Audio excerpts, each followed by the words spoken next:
Bismillahirrahmanirrahim. Bəzi sifətlər, məsələn, ağıl, nadanlıq, ədəb, məsləhət və məşvərət barəsində Əli əleyhissalam belə buyurmuşdur. Ağıl kimi sərvət yoxdur. Çünki ağıl dünya və axirət saadətini və xoşbəxtliyini qazanmaq yolunu göstərir. Nadanlıq kimi yoxsulluq yoxdur.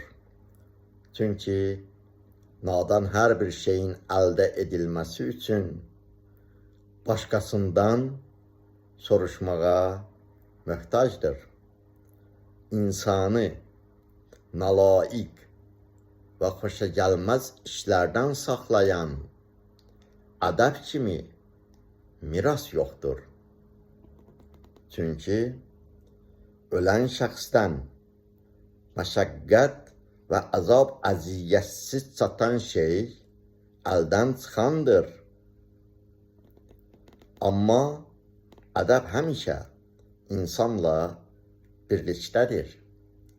Məsləhət və məşvərət kimi arxa və dayaq yoxdur.